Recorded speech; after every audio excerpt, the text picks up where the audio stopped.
नमस्कार दोस्तों, कैसे हैं आप सब। आज हमारा स्वास्थ्य थोड़ा सा डाउन है। लग रहा था पहले की क्लास ले पाएंगे नहीं ले पाएंगे, लेकिन अब सब इंतज़ार करते रहते हैं तो अच्छा नहीं है क्लास को स्किप करना। और तब जब आप सबके सामने एग्ज़ाम्स हैं तो आज साइंस का टेस्ट होने वाला है। कल सोशल साइंस का टेस्ट अपलोड किया जा चुका है। सोशल साइंस की मैराथन क्लास अपलोड की गई थी। जिन्होंने नहीं देखी है जाके देख लीजिएगा। आज साइंस के कुछ क्वेश्चंस प्रैक्टिस करेंगे और ज़्यादा से ज़्यादा अब जो समय रह गया है वो सिर्फ ये है कि हम कितने ज़्यादा से ज़्यादा क्वेश्चन प्रैक्टिस कर सकें, क्योंकि हम जितने क्वेश्चन प्रैक्टिस करेंगे एग्ज़ाम हॉल में हमारे लिए उतना ही अच्छा है। क्योंकि हम एक क्वेश्चन में अगर हम 4 फैक्ट 5 फैक्ट भी पढ़ रहे हैं तो वो चारों पाँचों फैक्ट हमारे एग्जाम के पॉइंट ऑफ व्यू से बहुत इंपॉर्टेंट हो जाते हैं। आज साइंस की मैराथन है, बिना किसी देरी के शुरू करते हैं। देखते हैं जब तक स्वास्थ्य साथ देता है क्लास रहेगी आपकी, और प्रयास यही रहेगा कि ज़्यादा से ज़्यादा क्वेश्चन हम प्रैक्टिस कर सकें। तो चलिए बिना किसी देरी के शुरू करते हैं। द्रव्यमान संख्या क्या होती है? किसी भी तत्व की द्रव्यमान संख्या क्या होती है? और एक चीज़ और, आप सबका सामने एग्जाम है। सिली मिस्टेक्स किन क्वेश्चंस में होती है? सिली मिस्टेक्स हमेशा इजी क्वेश्चंस में ही होती है। तो जो क्वेश्चन आपसे बन रहे हैं, जो टर्म्स आपसे बन रहे हैं, इवन वो सोशल साइंस क्यों ना हो या साइंस क्यों ना हो, उनकी एक बार प्रैक्टिस करके एग्जाम हॉल में ज़रूर जाइएगा। क्योंकि हमें ऐसा लगता है कि हमसे चीज़ें आ रही हैं, ठीक है, पता होती हैं, लेकिन एग्जाम हॉल में कन्फ्यूजन्स क्रिएट होते हैं। और कन्फ्यूज़न उन चीज़ों में जो चीज़ें हम ये सोच के इग्नोर कर देते हैं कि वो हमसे आ रही हैं, हमसे बन रही हैं। तो उनका अगर एक बार रिवीजन लास्ट टाइम में कर लिया जाए तो वो सिली मिस्टेक्स होने से बच जाती हैं और हमारे 1-2 नंबर कहीं नहीं जा रहे होते हैं। और एग्जाम हॉल से लौटने के बाद ये रिग्रेट तो नहीं रह जाता कम से कम कि काश हमने एक बार रिवाइज कर लिया होता तो हमारा ये क्वेश्चन गलत ना होता। तो छोटे छोटे टर्म्स जरूर पढ़ने हैं। पहला सवाल है, द्रव्यमान संख्या क्या होती है? ऑप्शन है आप सबके सामने, प्रोटॉन की संख्या, न्यूट्रॉन की संख्या, प्रोटॉन और न्यूट्रॉन की कुल संख्या और इलेक्ट्रॉन की संख्या। बताइए द्रव्यमान संख्या किसी भी तत्व की क्या होती है? तो देखिए, द्रव्यमान संख्या आप सबको पता है, ये है परमाणु। किसी भी परमाणु के नाभिक में 2 तत्व मौजूद होते हैं। किसी भी परमाणु के नाभिक में 2 तत्व कौन से मौजूद होते हैं, ये भी सवाल पूछा जाता है। किसी भी परमाणु के नाभिक में 2 तत्व कौन से मौजूद होते हैं? एक होता है प्रोटॉन और दूसरा कौन सा होता है? दूसरा होता है न्यूट्रॉन। और आप सबको एक चीज़ पता है कि इलेक्ट्रॉन की कक्षा के चारों ओर कौन होते हैं? इलेक्ट्रॉन की कक्षा के बाहर कौन से तत्व होते हैं? इलेक्ट्रॉन। ये सवाल भी पूछा जाता है। तो किसी भी परमाणु के नाभिक में उपस्थित प्रोटॉन और न्यूट्रॉन की संख्या का जो योग होता है वो होता है द्रव्यमान संख्या। कैसे? एग्जाम्पल से समझ लीजिए, थोड़ा सा ज़्यादा समझ में आएगा। जैसे कार्बन, कार्बन का परमाणु क्रमांक कितना होता है? कार्बन का परमाणु क्रमांक होता है 6, ठीक है। परमाणु क्रमांक क्या होते हैं? परमाणु क्रमांक किसी भी तत्व की जो प्रोटॉनों की संख्या होती है उस तत्व में वो होती है। तो कार्बन का परमाणु क्रमांक अगर 6 है तो उसमें प्रोटॉनों की संख्या कितनी होगी? उसमें प्रोटॉन भी कितने होंगे? 6।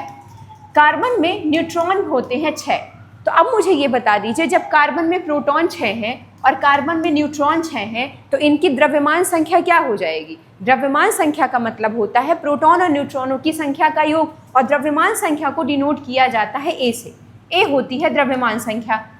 तो ये बताइए, द्रव्यमान संख्या प्रोटॉन और न्यूट्रॉन की संख्या का योग, प्रोटॉन 6 है, न्यूट्रॉन 6 है, तो इसका परमाणु द्रव्यमान संख्या क्या हो जाएगी? इसकी द्रव्यमान संख्या हो जाएगी कार्बन की 12। ऐसे निकाला जाता है किसी भी तत्व की द्रव्यमान संख्या।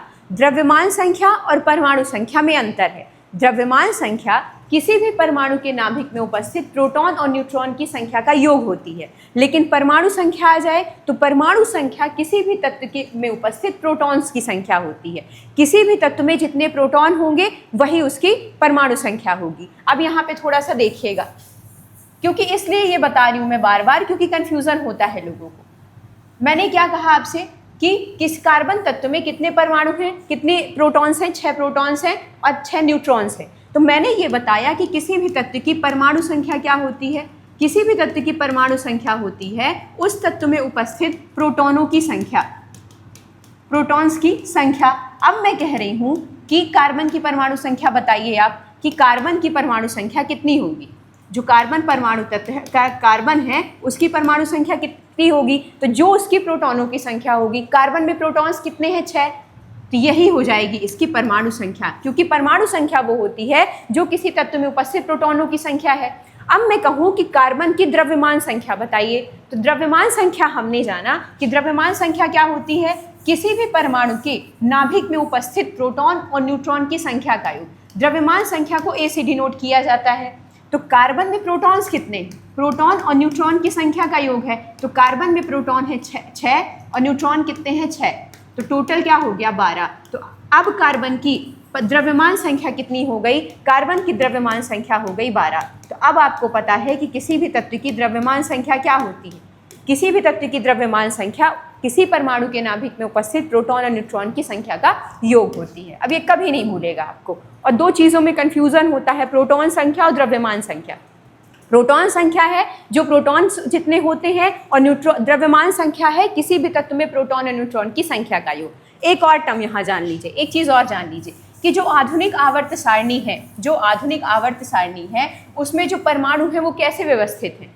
तो याद रखिएगा, आधुनिक आवर्त सारणी जो है, पुरानी वाली तो मेंडलीव ने दी थी, लेकिन जो आधुनिक आवर्त सारणी है, आधुनिक आवर्त सारणी, उसमें जो तत्व हैं वो किस आधार पर व्यवस्थित हैं, ये सवाल पूछा जाता है। तो आधुनिक आवर्त सारणी में जो तत्व हैं वो परमाणु संख्या के आधार पर व्यवस्थित हैं, परमाणु संख्या के आधार पर व्यवस्थित। तो ये सवाल आता है कि जो आधुनिक आवर्त सारणी है उसमें जो परमाणु हैं वो किस आधार पर व्यवस्थित हैं, परमाणु संख्या के आधार पे कि द्रव्यमान संख्या के आधार पे। तो वो व्यवस्थित है परमाणु संख्या के आधार पे। और परमाणु संख्या क्या होती है, किसी भी तत्व में उपस्थित प्रोटॉनों की संख्या, प्रोटॉन्स की संख्या ही परमाणु संख्या कहलाती है। क्लियर। तो आधुनिक आवर्त सारणी में जो परमाणु है वो कैसे व्यवस्थित हैं, तो वो परमाणु संख्या के आधार पर व्यवस्थित है। ये सवाल पूछा जाता है, तो थोड़ा सा अवेयर रहना है। क्लियर। चलिए, पुरानी वाली तो मेंडलीव ने दी थी, नई वाली किसने दी बताइए, नई आवर्त सारणी किसने दी थी।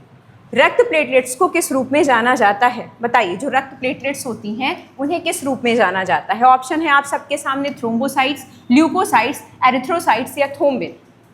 और रक्त प्लेटलेट्स काम क्या करती हैं, तो आप सबको पता है कि रक्त प्लेटलेट्स क्या काम करती हैं। रक्त प्लेटलेट्स रक्त का थक्का जमाने में मदद करती हैं। कभी आ जाए कि रक्त प्लेटलेट्स क्या काम करती हैं, तो ये रक्त का थक्का जमाने में मदद करती हैं। और इन्हें किस नाम से जाना जाता है, रक्त प्लेटलेट्स को किस रूप में जाना जाता है, किस नाम से जाना जाता है। तो रक्त प्लेटलेट्स को जाना जाता है थ्रोम्बोसाइट्स के रूप में, थ्रोम्बोसाइट्स के रूप में जाना जाता है रक्त प्लेटलेट्स को। अब ऑप्शंस जो दिए गए हैं, क्या हमें ये नहीं जान लेना चाहिए कि क्या ये सारे ऑप्शंस किस चीज़ के बारे में है। ज़रूरी नहीं है पूछेगा कि रक्त प्लेटलेट्स को किस रूप में जाना जाता है, पूछ लेगा ल्यूकोसाइट्स को किस रूप में जानते हैं, एरिथ्रोसाइट्स के रूप में किसे जाना जाता है, थ्रोम्बिन क्या है, फिर क्या करेंगे आप। तो सबके बारे में जानना ज़रूरी है, क्योंकि हमें नहीं पता है कि एग्ज़ाम हॉल में क्या आएगा, क्या क्वेश्चन रखा जाएगा। तो देखिए, ल्यूकोसाइट्स के रूप में जाना जाता है WBCs को, श्वेत रक्त कणिकाओं को। और ये क्या करती हैं, हमारे शरीर में इम्यून सिस्टम को स्ट्रॉन्ग करती हैं, शरीर के प्रतिरक्षा तंत्र को स्ट्रॉन्ग करती हैं। तो शरीर के इम्यून सिस्टम को स्ट्रॉन्ग करने का काम किनका होता है, WBC का। और इन्हें किस नाम से जाना जाता है, ल्यूकोसाइट्स। एरिथ्रोसाइट्स के रूप में किन्हें जाना जाता है, RBCs को। और RBC क्या करती हैं, हमारे ब्लड में ऑक्सीजन का परिवहन करने का काम करती हैं। तो हमारे ब्लड में ऑक्सीजन का परिवहन कौन करता है, एरिथ्रोसाइट्स। और एरिथ्रोसाइट्स को RBC को एरिथ्रोसाइट्स के रूप में जाना जाता है। और थ्रोम्बिन क्या होता है, एक एंजाइम्स होता है, एक प्रोटीन एंजाइम्स होता है। तो थ्रोम्बिन क्या है, एक एंजाइम। तो इस तरीके से चीज़ें पढ़ी जाती हैं कि आपको एक ही जगह चीज़ें थोड़ा सा समझ में आ जाएं। और एक जगह चीज़ें पढ़ने से ये फ़ायदा है कि आपको कभी कन्फ्यूज़न नहीं होता चीज़ों में। अब आपको मैं बताऊं कि थ्रोम्बोसाइट्स कहीं अलग क्वेश्चन में बताऊं, मैं ल्यूकोसाइट्स अलग बताऊं, एरिथ्रोसाइट्स अलग बताऊं, तो क्या आपको कन्फ्यूज़न क्रिएट नहीं होगा, बिल्कुल होगा। लेकिन अगर एक ही जगह सारी चीज़ें पढ़ा दी जाएंगी तो आपको कन्फ्यूज़न नहीं होगा उस चीज़ से, आप थोड़ा सा क्लैरिटी रहेगी आपके माइंड में। तो रक्त प्लेटलेट्स क्या काम करती हैं, तो रक्त प्लेटलेट्स रक्त का थक्का जमाने में मदद करती हैं और इन्हें जाना जाता है थ्रोम्बोसाइट्स के रूप में। ये तो आंसर हो गया। लेकिन ल्यूकोसाइट्स के रूप में किसे जाना जाता है, ये आ गया। तो ल्यूकोसाइट्स के रूप में WBC को जाना जाता है। WBC का काम क्या होता है, ये हमारे शरीर के इम्यून सिस्टम को स्ट्रॉन्ग करती है, मतलब प्रतिरक्षा तंत्र को स्ट्रॉन्ग करती है। RBC को किस रूप में जाना जाता है, तो RBC को एरिथ्रोसाइट्स के रूप में जाना जाता है। पर RBC का क्या काम होता है, हमारे शरीर में, हमारे ब्लड में ऑक्सीजन का परिवहन करना। और थ्रोम्बिन क्या है, जो ये थ्रोम्बिन है वो एंजाइम है, एक तरह का प्रोटीन एंजाइम। ठीक है, चलिए, तो आंसर हो जाएगा रक्त प्लेटलेट्स के रूप में किसे जाना जाता है, तो थ्रोम्बोसाइट्स को। आगे बढ़ते हैं। पराश्रव्य तरंगे किस आवृत्ति की होती हैं, बताइए। जो पराश्रव्य तरंगे हैं वो किस आवृत्ति की होती हैं। खुद को भी थोड़ा सा तैयार रखिए कि अगर क्वेश्चन जैसे ही सामने आए तो आपसे चीज़ें बन रही हैं या नहीं। तो पराश्रव्य तरंगे किस आवृत्ति की होती है? 20 हर्ट्ज से कम, 20 हर्ट्ज से 20,000 हर्ट्ज, 20,000 हर्ट्ज से अधिक या 100 हर्ट्ज। पराश्रव्य तरंगे क्या होती है? पराश्रव्य तरंगे वो होती हैं जो आम इंसान या मानव द्वारा नहीं सुनी जा सकती, हमारे द्वारा ये नहीं सुनी जा सकती, पराश्रव्य तरंगे कहलाती हैं। हमारे द्वारा ये नहीं जो सुनी जा सकती हैं वही तरंगे पराश्रव्य तरंगे कहलाती हैं, और जिनकी फ्रीक्वेंसी कितनी होती है, जिनकी आवृत्ति कितनी होती है, तो पराश्रव्य तरंगों की जो फ्रीक्वेंसी यानी कि आवृत्ति होती है वो 20,000 हर्ट्ज से अधिक होती है। और ये ऐसी ध्वनियाँ होती हैं जिसे आम इंसान नहीं सुन सकता। कौन सुन सकते हैं इन्हें? कई तरीके के जानवर होते हैं, जैसे कुत्ते होते हैं, चमगादड़ होते हैं। चमगादड़ ये जो जंतु हैं वो इन ध्वनियों को सुन लेते हैं। तो पराश्रव्य तरंगे वो तरंगे होती हैं जिन्हें मानव द्वारा नहीं सुना जा सकता है, जिन्हें मानव द्वारा नहीं सुना जा सकता, वो पराश्रव्य तरंगे हैं। उनकी फ्रीक्वेंसी 20,000 हर्ट्ज से अधिक है। लेकिन श्रव्य तरंगे क्या होती हैं? आखिर कितनी फ्रीक्वेंसी की तरंगों को इंसान सुन सकता है, ये भी तो जानना ज़रूरी है कि आखिर कितनी फ्रीक्वेंसी तक की वो तरंगे हैं जिन्हें आदमी सुन सकता है। तो हम सुन सकते हैं 20 हर्ट्ज से 20,000 हर्ट्ज तक की आवृत्ति को।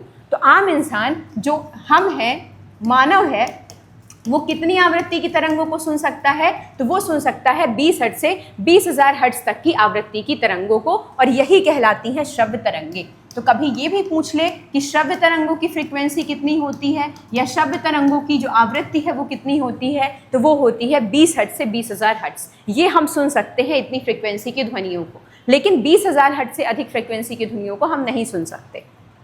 ठीक है, तो अगर आ जाएगा पराश्रव्य तरंगे क्या कहलाती हैं, तो वो तरंगे जिसे आम इंसान नहीं सुन सकता, उनकी फ्रीक्वेंसी कितनी है? 20,000 हर्ट्ज से ज़्यादा है।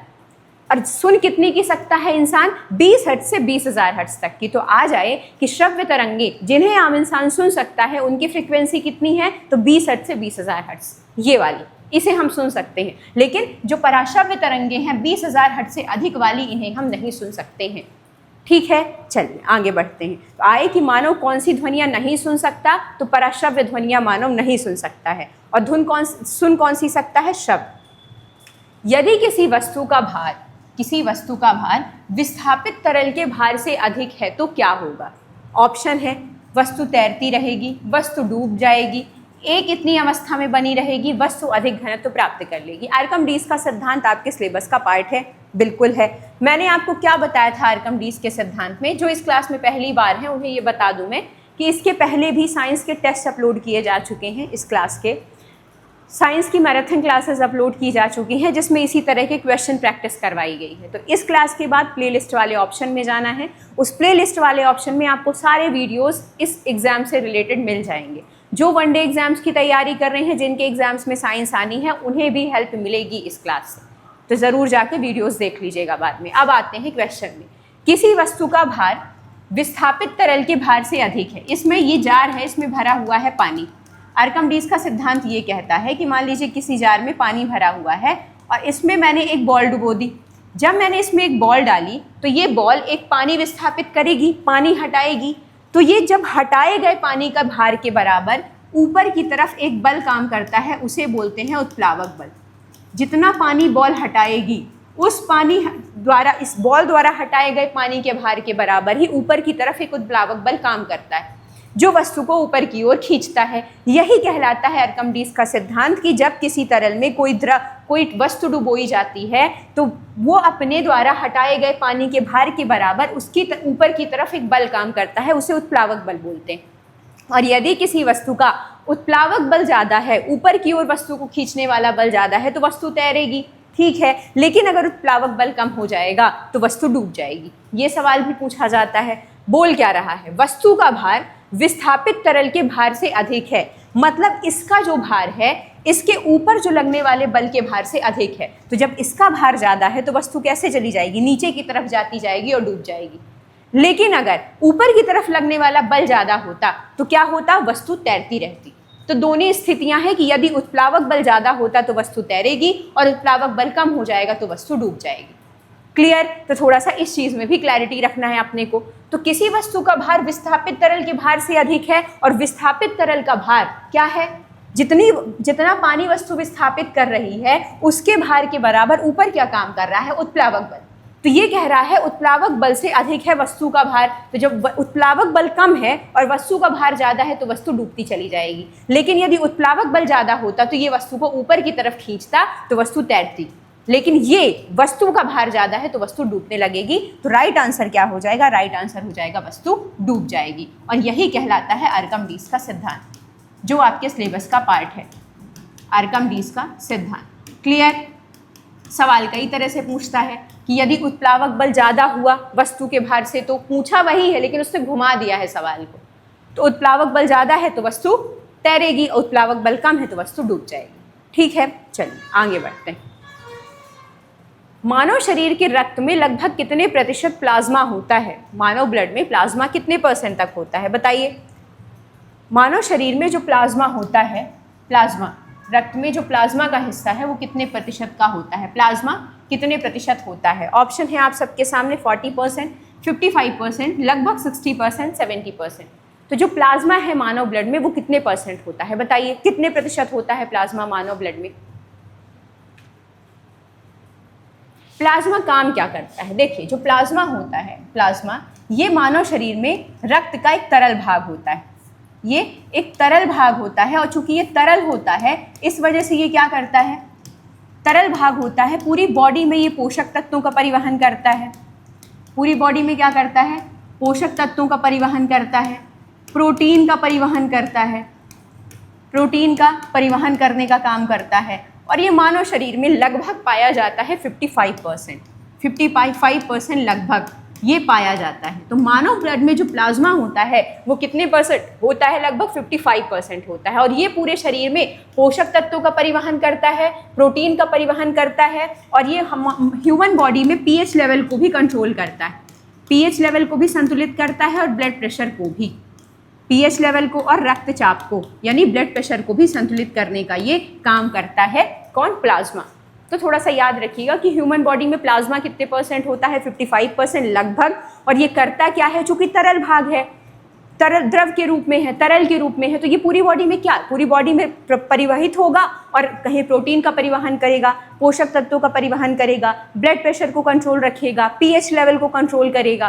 तो ये सब करने का काम किसका होता है? प्लाज्मा का। तो प्लाज्मा का क्या काम है एक बार और जान लीजिए। पूरे शरीर में, चूंकि तरल भाग है ये, तो पूरे शरीर में पोषक तत्वों का परिवहन, प्रोटीन का परिवहन, पीएच लेवल को कंट्रोल और ब्लड प्रेशर को कंट्रोल करने का काम करता है। सवाल आ सकता है कि प्लाज्मा का निम्नलिखित में से क्या काम नहीं है? तो जब पता होगा क्या काम करता है तब तो बताएंगे कि क्या काम नहीं है। ठीक है, चलिए तो थोड़ा सा याद रखिएगा कि प्लाज्मा ह्यूमन बॉडी में कितना होता है? 55% होता है। और चूंकि ये तरल भाग होता है इस वजह से ये क्या काम करता है? तरल होने के कारण पूरी बॉडी में पोषक तत्वों का, प्रोटीन का परिवहन करता है। चाक का रासायनिक नाम क्या है? Calcium sulphate, calcium nitrate, calcium carbonate, calcium phosphate. बताइए बताइए क्या नाम है चाक का? चाक का रासायनिक नाम बेसिकली पूछा है कि चाक का रासायनिक नाम क्या है, बता दीजिए। क्या है चाक का रासायनिक नाम? चाक का रासायनिक नाम होता है CaCO3। CaCO3 होता है। और CaCO3 को क्या बोलते हैं? Calcium carbonate. तो चाक का रासायनिक नाम क्या है? Calcium carbonate. और ये कैल्शियम कार्बोनेट जो होता है वो किस फॉर्म में पाया जाता है? नेचर में किस फॉर्म में पाया जाता है? अंडे का छिलका देखा है आपने? अंडे के छिलके में जो बाहर की तरफ होता है वो जो आवरण, उसमें भी कैल्शियम कार्बोनेट ही होता है। और किसमें? चूना पत्थर। चूना पत्थर में भी क्या होता है? उसमें भी कैल्शियम कार्बोनेट ही होता है। तो थोड़ा सा ये याद रखिएगा कि चौक का रासायनिक नाम क्या है? चौक का रासायनिक नाम है CaCO3 और इसको किस नाम से जानते हैं? कैल्शियम कार्बोनेट के नाम से जाना जाता है। क्लियर? चलिए, सीप होते हैं ना, उसमें भी बाहर की तरफ यही कैल्शियम कार्बोनेट पाया जाता है। तो कभी कभी सवाल आता है कि अंडे के छिलके के बाहर कौन सा तत्व पाया जाता है? तो कैल्शियम कार्बोनेट। विशिष्ट ऊष्मा क्या दर्शाती है? बताइए, विशिष्ट ऊष्मा क्या होती है? पता है किसी को आप में से? विशिष्ट ऊष्मा क्या होती है? विशिष्ट ऊष्मा क्या है? ऑप्शन है आप सबके सामने कि 1 ग्राम पदार्थ को वाष्प बनाने के लिए जो ऊष्मा लगती है, 1 ग्राम पदार्थ का ताप 1 डिग्री सेल्सियस बढ़ाने के लिए, वस्तु को पिघलाने में लगने वाली ऊष्मा या ऊष्मा का प्रवाह, क्या होती है विशिष्ट ऊष्मा? तो देखिए विशिष्ट ऊष्मा वो होती है कि 1 ग्राम पदार्थ का ताप 1 डिग्री सेल्सियस बढ़ाने में जितनी ऊष्मा की ज़रूरत होती है वही है विशिष्ट ऊष्मा। सरल शब्दों में बता देती हूँ, ये पानी है, ये जार में आपके पानी रखा हुआ है। इस पानी को गर्म करने के लिए जितनी ऊष्मा की ज़रूरत होगी, जितनी ज़्यादा, वही उसकी कहलाती है विशिष्ट ऊष्मा। पानी को गर्म करने के लिए जितने ज़्यादा टेम्परेचर या जितने ज़्यादा ताप की ज़रूरत होती है वही कहलाती है उसकी विशिष्ट ऊष्मा। मतलब 1 ग्राम पानी है, 1 ग्राम ये पानी है, इसको इसके टेम्परेचर पानी का 1 डिग्री सेल्सियस बढ़ाने के लिए जितनी ऊष्मा इसको देनी होगी, जितनी ऊष्मा देनी होगी, क्या, पानी का तापमान 1 डिग्री सेल्सियस ज़्यादा करने के लिए, वही है इसकी विशिष्ट ऊष्मा। और पानी की विशिष्ट ऊष्मा ज़्यादा होती है या कम होती है? तो ज़्यादा होती है, क्योंकि पानी को गर्म करने में थोड़ा ज़्यादा समय लगता है। तो पानी को गर्म करने में ज़्यादा समय लगता है तो उसकी विशिष्ट ऊष्मा क्या होगी? ज़्यादा होगी। और रेत तुरंत गर्म हो जाती है तो रेत की विशिष्ट ऊष्मा कम होती है। ये पूछा हुआ सवाल कि निम्नलिखित में से हाई जो विशिष्ट ऊष्मा है वो किसकी है? पानी की, रेत की? तो पानी की होती है, क्योंकि पानी का तापमान 1 डिग्री सेल्सियस बढ़ाने के लिए ज़्यादा ऊष्मा की आवश्यकता होती है, बल्कि रेत तुरंत गर्म हो जाती है। तो जिस वस्तु को गर्म होने में जितना ज़्यादा टाइम लगेगा, किसी वस्तु का तापमान 1 डिग्री सेल्सियस बढ़ाने के लिए जितना ज़्यादा टाइम लगेगा, उसकी विशिष्ट ऊष्मा उतनी ही ज़्यादा होगी। तो ऐसे भी सवाल पूछ सकता है। तो विशिष्ट ऊष्मा क्या है? किसी भी पदार्थ का, पदार्थ हमने क्या लिया? पानी। किसी भी पदार्थ का तापमान 1 डिग्री सेल्सियस बढ़ाने के लिए जितने तापमान या जितनी ऊष्मा की ज़रूरत होती है वही उसकी विशिष्ट ऊष्मा कहलाती है। पानी की विशिष्ट ऊष्मा इसलिए ज़्यादा होती है क्योंकि पानी को गर्म करने के लिए ज़्यादा ऊष्मा की आवश्यकता है। तो जिस वस्तु को गर्म होने में जितना ज़्यादा समय लगेगा उसकी विशिष्ट ऊष्मा उतनी ही हाई होगी। समझ में आ गया? रेत की कम क्यों है? क्योंकि रेत तुरंत गर्म हो जाती है। तो विशिष्ट ऊष्मा क्या होती है? 1 ग्राम पदार्थ का तापमान 1 डिग्री सेल्सियस बढ़ाने के लिए ली जाने वाली ऊष्मा। और किसका हमेशा विशिष्ट ऊष्मा ज़्यादा होती है? तो पानी की विशिष्ट ऊष्मा ज़्यादा होती है। क्यों? क्योंकि पानी को गर्म हो, एक का तापमान 1 डिग्री सेल्सियस बढ़ाने के लिए ऊष्मा की ज़रूरत ज़्यादा होती है।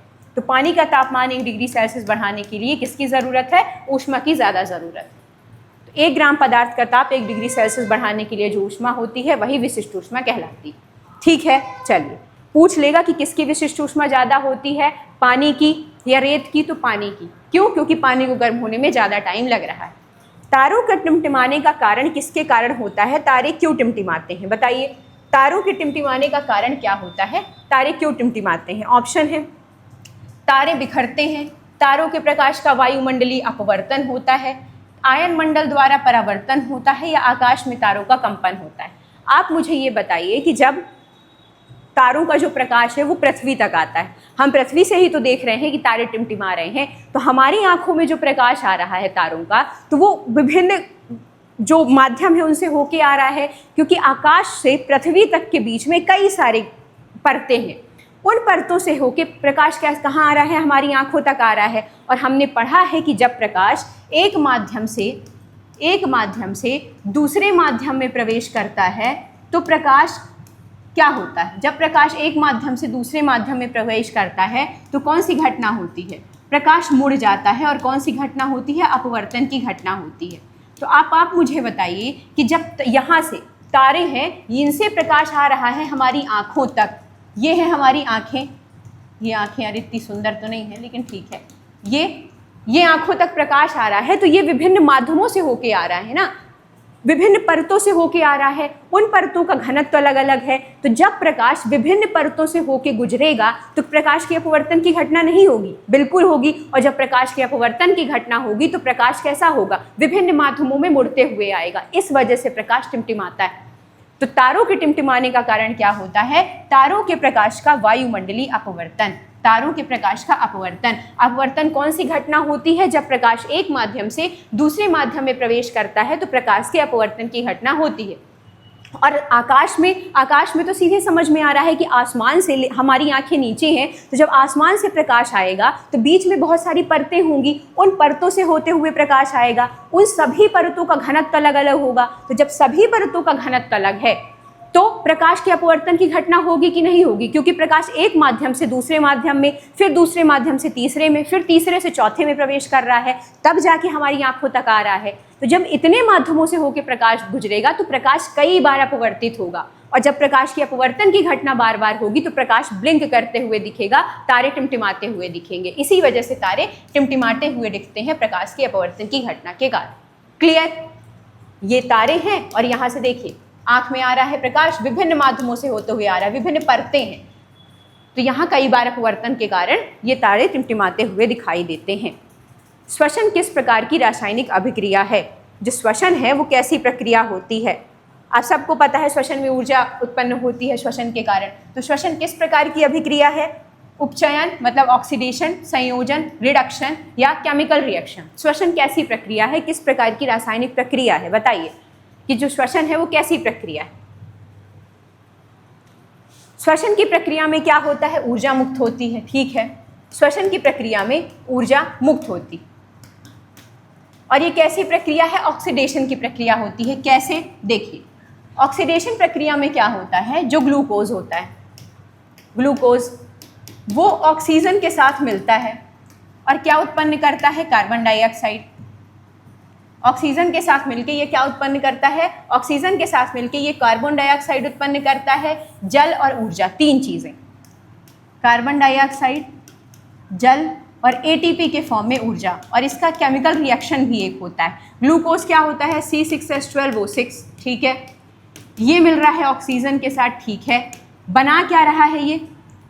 ये बना रहा है कार्बन डाइऑक्साइड 6CO2 प्लस जल 6H2O। ठीक है, और ये क्या कर रहा है? एटीपी के फॉर्म में ऊर्जा उत्पन्न कर रहा है, और ये प्रक्रिया क्या कहलाती है? ऑक्सीडेशन प्रक्रिया कहलाती है।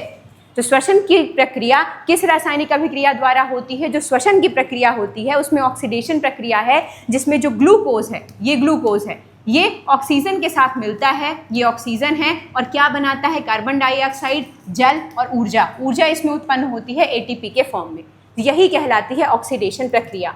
क्लियर? और जो श्वसन है एक तरह की ऊष्माक्षेपी अभिक्रिया भी कहलाती है, तो ये भी याद रखना है। तो श्वसन कैसी प्रक्रिया है? ऑक्सीडेशन। ऑक्सीडेशन प्रक्रिया क्या होती है? इसके पहले वाले टेस्ट में मैंने बताया है आपको। इसके पहले मैंने मैराथन क्लास ली है साइंस की, जो उसमें मैंने ऑक्सीडेशन प्रक्रिया बताई है कि ऑक्सीडेशन प्रक्रिया में क्या होता है, इलेक्ट्रॉन खोता है या आता है? बताइए। ऑक्सीडेशन प्रक्रिया में ऑक्सीजन का योग होता है, और क्या होता है? इलेक्ट्रॉन क्या करता है? इलेक्ट्रॉन आता है या इलेक्ट्रॉन खोया जाता है? हाइड्रोजन क्या होती है? हाइड्रोजन का निष्कासन होता है या नहीं? तो बताइए जल्दी। जब पढ़ाया गया है तो पूछना कर्तव्य बनता है कि ऑक्सीडेशन प्रक्रिया में इलेक्ट्रॉन क्या होता है, इलेक्ट्रॉन खोता है या नहीं? बताइएगा मुझे। तो श्वसन कैसी प्रक्रिया है? तो याद रखिएगा, श्वसन ऑक्सीडेशन की प्रक्रिया है, या आ जाए कि और दूसरा ऊष्माक्षेपी अभिक्रिया है। ऊष्माक्षेपी अभिक्रिया है। पूछ ले कि श्वसन प्रक्रिया में क्या होता है, तो श्वसन प्रक्रिया में ऊर्जा मुक्त होती है एटीपी के फॉर्म में। ग्लूकोज क्या करता है? जल ऑक्सीजन के साथ क्रिया करता है, कार्बन डाइऑक्साइड बनाता है, जल बनाता है, और ऊर्जा एटीपी के फॉर्म में निकलती है। तो श्वसन में ऊर्जा उत्पन्न होने का सबसे ज्यादा काम होता है, ऑक्सीडेशन प्रक्रिया होती है। नींबू में कौन सा अम्ल होता है? बता दीजिए। मुझे ये बताने की बिल्कुल ज़रूरत नहीं है। अब इस पड़ाव पे आके बहुत प्रैक्टिसेस कराई गई हैं आपको कि नींबू में कौन सा अम्ल होता है। ऑप्शन है आप सबके सामने, पॉमिटिक, नाइट्रिक, टार्टरिक और सिट्रिक एसिड। बताइए नींबू में कौन सा अम्ल होता है। और ये मैं बिल्कुल नहीं बताऊंगी कि नींबू में कौन सा अम्ल होता है, मैंने बहुत बार चीज़ें बताई हैं आपको। नींबू में साइट्रिक एसिड बताया था मैंने। नींबू में कौन सा एसिड पाया जाता है? साइट्रिक एसिड पाया जाता है। टार्टरिक एसिड किस में पाया जाता है? टार्टरिक एसिड इमली में पाया जाता है सबसे ज़्यादा। क्लियर? और पामिटिक एसिड किस में पाया जाता है? दूध वाले उत्पादों में, दूध वाले उत्पादों में पाया जाता है। जैसे मैं पामिटिक एसिड का बता रही हूँ कि पामिटिक एसिड पशु उत्पाद जैसे दूध है, मक्खन है, पनीर है, मांस है, मीट, उसमें क्या पाया जाता है? पामिटिक एसिड पाया जाता है। और उर्वरकों में, रंगों में, विस्फोटकों में किसका उपयोग होता है? नाइट्रिक एसिड का। जो उर्वरक होते हैं, रंग होते हैं, विस्फोटक होते हैं, उनमें किस एसिड का उपयोग होता है? उसमें उपयोग होता है नाइट्रिक एसिड का। और लैक्टिक एसिड किस में पाया जाता है? दही में, उसमें लैक्टिक एसिड होता है, वो दूसरा है। ठीक है, चलिए तो याद रखिएगा। पूछा था नींबू में कौन सा अम्ल पाया जाता है, तो नींबू में पाया जाता है सिट्रिक एसिड। नींबू में कौन सा होता है? नींबू में पाया जाता है साइट्रिक एसिड। ठीक है। टार्टरिक सबसे ज़्यादा किस में होता है? इमली में पाया जाता है। नाइट्रिक एसिड उर्वरकों, रंगों और विस्फोटक में पाया जाता है। और पामिटिक एसिड बेसिकली जो मीट होते हैं, जो पशु उत्पाद होते हैं, उनमें पाया जाता है। जो पशुओं से रिलेटेड उत्पाद है उसमें पामिटिक एसिड पाया जाता है। क्लियर? तो थोड़ा सा इनको क्लियर रखिएगा चीज़ें। एक सवाल इनसे आता है कि किस में कौन सा अम्ल पाया जाता है। पूर्ण आंतरिक परावर्तन की शर्त क्या होती है? पूर्ण आंतरिक परावर्तन की शर्त क्या है, बता दीजिए कि पूर्ण आंतरिक परावर्तन की शर्त क्या है। ऑप्शन दिए गए हैं आपके सामने कि प्रकाश धीमे माध्यम से तीव्र माध्यम में जाए, प्रकाश तीव्र माध्यम का यहाँ मतलब है सघन, और धीमा माध्यम का मतलब है यहाँ विरल। क्लियर? इसमें जाए, कोई शर्त नहीं है, सभी माध्यमों में पूर्ण आंतरिक परावर्तन होता है। तो आप सबको पता है कि ये जो पूर्ण आंतरिक परावर्तन है, इसमें जो प्रकाश है वो किस माध्यम से किस माध्यम में प्रवेश करे, इसकी पहली शर्त होती है कि प्रकाश सघन माध्यम, सघन मतलब जैसे पानी है, कांच है, इन माध्यम से किस माध्यम में प्रवेश करे, विरल माध्यम में प्रवेश करे। और विरल माध्यम क्या होता है, जैसे हवा है, इसमें प्रवेश करे। दूसरी शर्त होती है कि हमेशा जो आपतन कोण का मान है वो क्रांतिक कोण के मान से बड़ा होना चाहिए। जो आपतन कोण है वो किससे बड़ा होना चाहिए, क्रांतिक कोण के मान से बड़ा होना चाहिए। तो पूर्ण आंतरिक परावर्तन की ये दो शर्तें होती हैं। पूर्ण आंतरिक परावर्तन होता क्या है, जिसमें प्रकाश जब सघन माध्यम से विरल माध्यम में प्रवेश करता है तो वो सघन माध्यम में ही वापस लौट जाता है, और वही घटना कहलाती है पूर्ण आंतरिक परावर्तन की।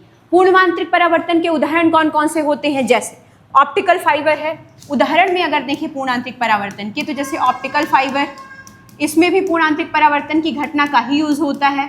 ऑप्टिकल फाइबर, हीरे की जो चमक होती है वो किसके कारण होती है, पूर्ण आंतरिक परावर्तन के कारण ही होती है। मृग मारीचिका आपने सुनी होगी, मृग तृष्णा, मृग मारीचिका, वो घटना भी किसके कारण होती है, इसी पूर्ण आंतरिक परावर्तन के कारण होती है। तो राइट आंसर क्या हो जाएगा, पूर्ण आंतरिक परावर्तन की शर्त पूछा था कि पूर्ण आंतरिक परावर्तन की शर्त क्या है, तो जब प्रकाश सघन से विरल में जाए, मतलब तीव्र माध्यम से धीमे माध्यम में जाए, तो राइट आंसर क्या हो जाएगा, जब प्रकाश तीव्र माध्यम मतलब कि सघन माध्यम से धीमे माध्यम मतलब विरल माध्यम में जाता है, तो ये घटना कहलाती है पूर्ण आंतरिक परावर्तन की घटना। और पूर्ण आंतरिक परावर्तन की दो शर्तें क्या है कि प्रकाश सघन माध्यम से विरल माध्यम में जाएगा, सघन माध्यम जैसे पानी और कांच है, विरल माध्यम जैसे हवा है। और ये सवाल भी पूछता है कि निम्नलिखित में से सघन माध्यम क्या है, पानी, कांच, हवा, तो आपको कौन सा नहीं है, तो आपको पता होना चाहिए कि हवा नहीं है, हवा विरल माध्यम है। तो इस तरीके से भी सवाल पूछ लेता है। और यही आपके एनसीईआरटीज़ में भी इस तरह के सवाल हैं कि निम्नलिखित में से कौन सा माध्यम सघन नहीं है, निम्नलिखित में से कौन सा माध्यम विरल माध्यम है। तो थोड़ा सा याद रखिएगा कि सघन माध्यम होते हैं पानी और कांच, और हवा कैसी होती है, विरल माध्यम। और पूर्ण आंतरिक परावर्तन की घटना में प्रकाश सघन माध्यम से विरल माध्यम में प्रवेश करता है और वापस सघन माध्यम में ही मुड़ जाता है, यही घटना कहलाती है पूर्ण आंतरिक परावर्तन की घटना। और दूसरी शर्त क्या होती है कि आपतन कोण का मान हमेशा क्रांतिक कोण के मान से ज़्यादा होना चाहिए। क्लियर? तो ये दो शर्तें ज़रूर याद रखिएगा। पूछ लेगा कि आपतन कोण का मान पूर्ण आंतरिक परावर्तन में आपतन कोण का मान ज़्यादा होता है कि क्रांतिक कोण का, तो आपतन कोण का मान क्रांतिक कोण के मान से ज़्यादा होता है। उदाहरण दे देगा, निम्नलिखित में से पूर्ण आंतरिक परावर्तन के उदाहरण हैं, तो आपको पता होना चाहिए कि ऑप्टिकल फाइबर में पूर्ण आंतरिक परावर्तन का यूज होता है, हीरे की चमक उसी के कारण होती है, और जो मृग मारीचिका होती है रेगिस्तान जैसे एरियाज में, वो किसके कारण होती है, इसी पूर्ण आंतरिक परावर्तन की घटना के कारण होती है। तो प्रकाश कहाँ से कहाँ प्रवेश कर रहा है, तीव्र माध्यम मतलब सघन, और धीमे माध्यम मतलब विरल में। तो सघन से जब विरल में प्रवेश करता है प्रकाश, तो पूर्ण आंतरिक परावर्तन की घटना होती है। ठीक है। अल्ट्रासोनिक तरंगों को अधिक लाभ के साथ सोनार में उपयोग क्यों किया जाता है? ठीक है, अल्ट्रासोनिक जो तरंगे हैं वो पूछा है कि जो अल्ट्रासोनिक तरंगे हैं उनको अधिक लाभ के साथ सोनार में क्यों उपयोग किया जाता है। ऑप्शंस दिए गए हैं आपके सबके सामने। वे आसानी से उत्पादित होती हैं, वे विद्युत चुंबकीय तरंगे हैं, उनकी तरंग दैर्घ्य कम होती है, उनकी आवृत्ति कम होती है। बताइए। तो जो अल्ट्रासोनिक तरंगे हैं वो पानी में यात्रा कर सकती हैं, पानी में लंबी दूरी तक यात्रा कर सकती हैं। अल्ट्रासोनिक तरंगे पानी में लंबी दूरी तक यात्रा कर सकती हैं, लेकिन ये पूछा जाएगा कि पानी में ये लंबी दूरी तक यात्रा कैसे कर सकती हैं। इसलिए कर सकती हैं क्योंकि इनके साथ दो घटनाएं होती हैं। क्या? इनकी आवृत्ति ज़्यादा होती है, इनकी जो फ्रीक्वेंसी होती है वो ज़्यादा होती है, लेकिन जो इनकी तरंग दैर्घ्य है, इसीलिए इनकी तरंग दैर्घ्य कम होती है, इसलिए पानी में दूर तक यात्रा कर सकती हैं। पहली चीज़।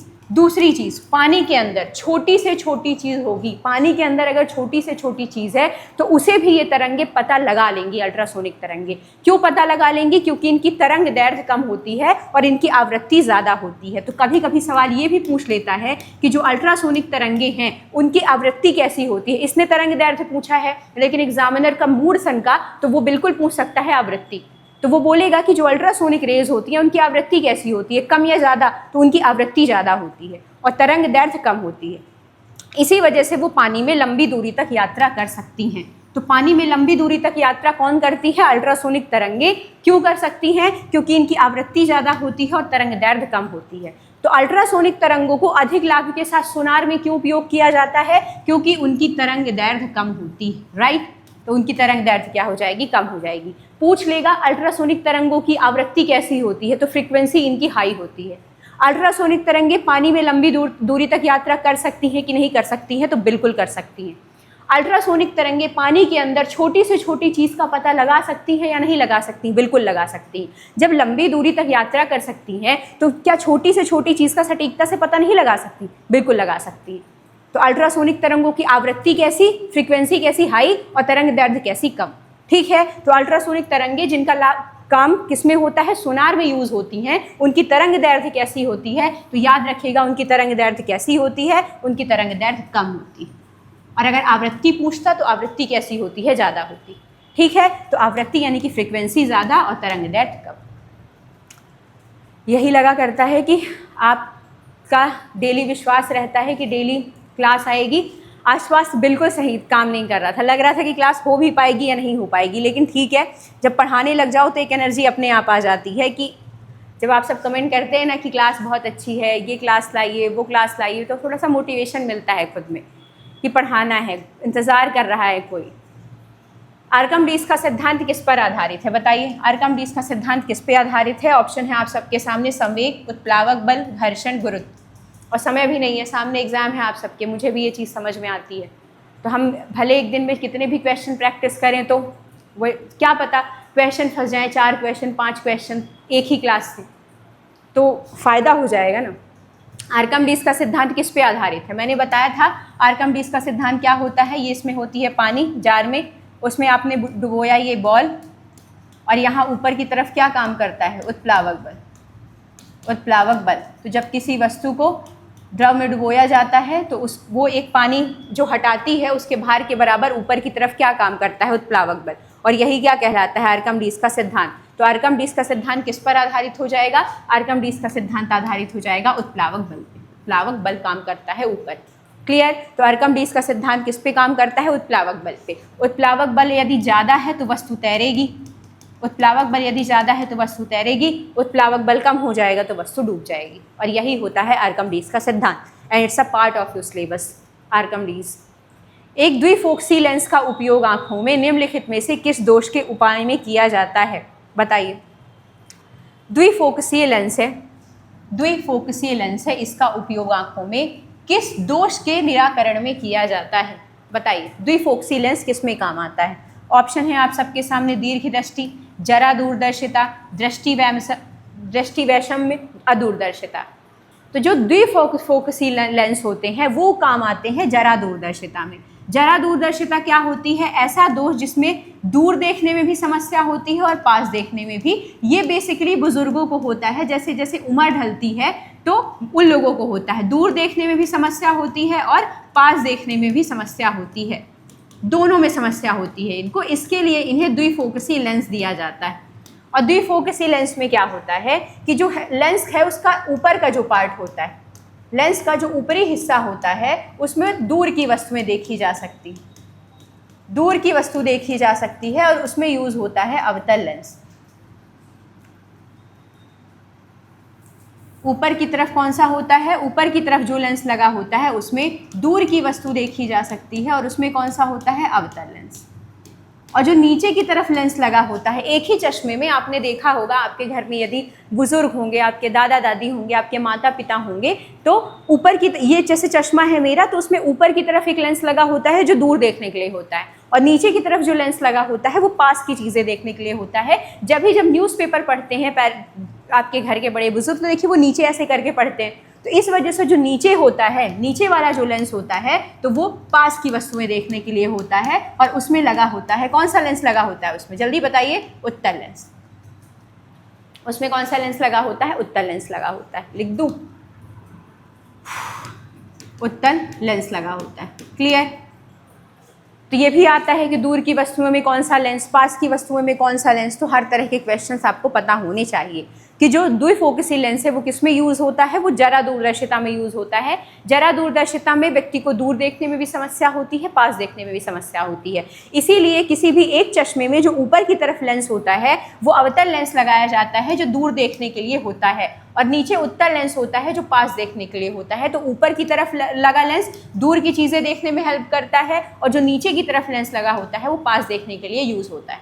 क्लियर? तो राइट आंसर क्या हो जाएगा? जरा दूरदर्शिता, द्विफोकसी लेंस, इसलिए उसमें द्विफोकसी लेंस का उपयोग होता है। आइसोटोप्स क्या होते हैं, समस्थानिक क्या होते हैं? बताइए, आइसोटोप्स क्या होते हैं, समस्थानिक क्या होते हैं? ऑप्शन दिए गए हैं आप सबके सामने, जिनका परमाणु संख्या जिनकी तो समान होती है लेकिन द्रव्यमान संख्या अलग अलग होती है। परमाणु संख्या तो समान लेकिन द्रव्यमान संख्या अलग अलग। जिनकी द्रव्यमान संख्या समान लेकिन परमाणु संख्या अलग अलग। जिनकी दोनों संख्या समान होती है या जिनका कोई संबंध नहीं होता। बता दीजिए कि क्या होते हैं आइसोटोप्स? बताइए। जिनकी परमाणु संख्या तो समान होती है लेकिन द्रव्यमान संख्या अलग अलग होती है, वो कहलाते हैं समस्थानिक यानी कि आइसोटोप्स। और हाइड्रोजन की आइसोटोप्स तो वर्ल्ड फेमस हैं, आप सबको पता है। ड्यूटेरियम, प्लूटोनियम किसके होते हैं? हाइड्रोजन के होते हैं। हाइड्रोजन के कितने समस्थानिक होते हैं? हाइड्रोजन के 3 समस्थानिक होते हैं।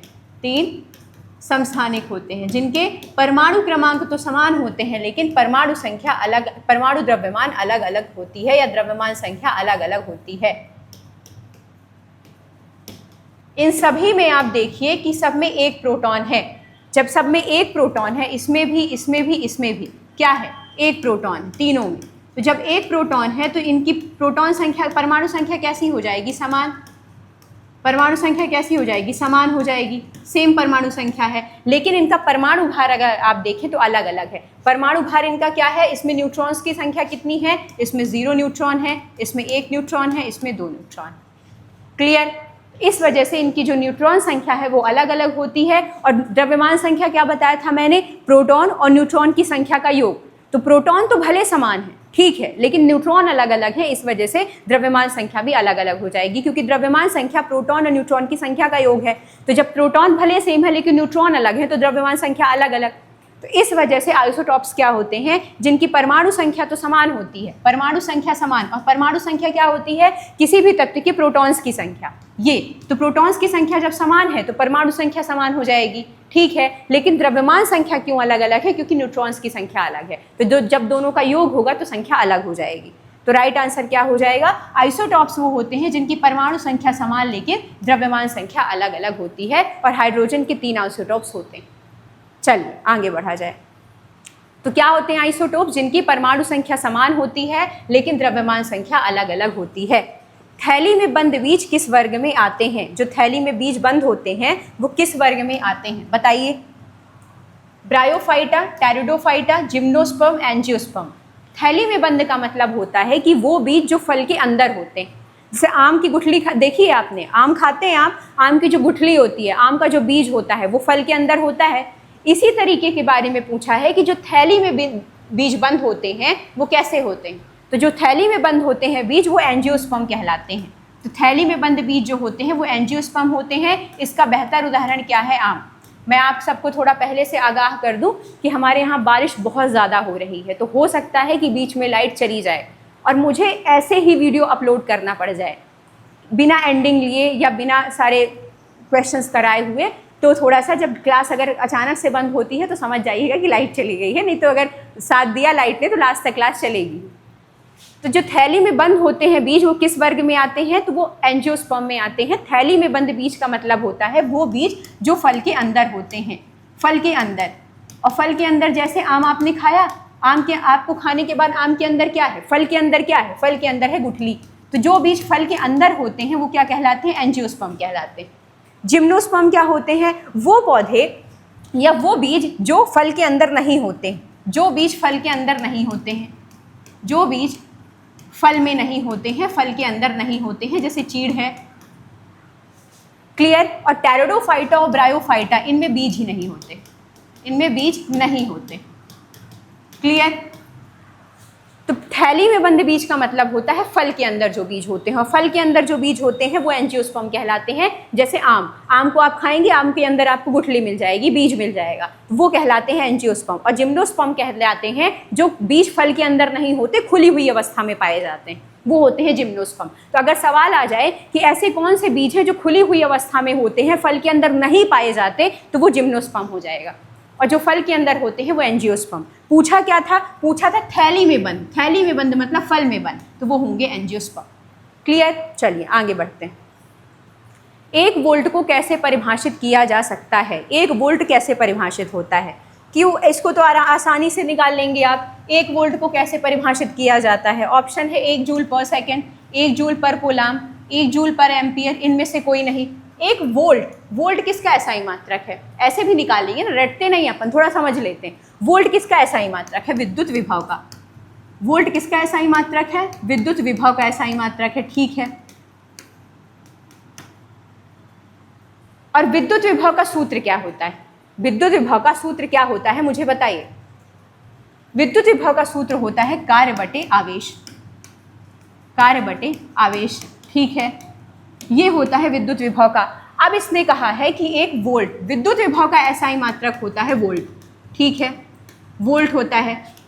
कार्य का एसआई मात्रक क्या होता है? कार्य का एसआई मात्रक होता है जूल। आवेश का एसआई मात्रक क्या होता है? आवेश का एसआई मात्रक होता है कूलाम।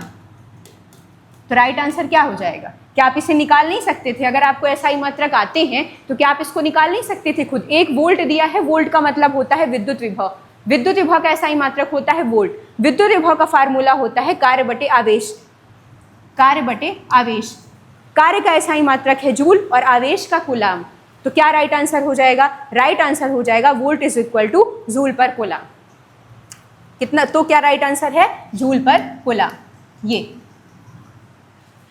इस तरीके से निकाल लिया जाता है। क्यों? जब हमें एसआई मात्रक पता होते हैं तो एसआई मात्रक पता है, हम आराम से निकाल लेंगे। फॉर्मूला जो होता है उसी फॉर्मूले के अकॉर्डिंग आप एसआई मात्रक रख दीजिए।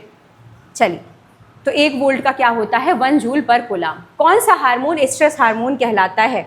निम्नलिखित में से कौन सा हार्मोन है जो स्ट्रेस हार्मोन कहलाता है? स्ट्रेस हार्मोन का मतलब होता है वो हार्मोन जो हमारे शरीर को किसी भी तरीके की जैसे खतरनाक घटना है उसके प्रति पहले ही सचेत कर देता है। आप मुझे ये बताइए, जैसे किसी व्यक्ति को किसी चीज़ से डर लग रहा है और उसने वो चीज़ देखी तो हार्ट बीट बढ़ जाती है, तो हमारा शरीर, हमारा मन हमें पहले ही अवेयर कर देता है उस खतरनाक घटना के लिए।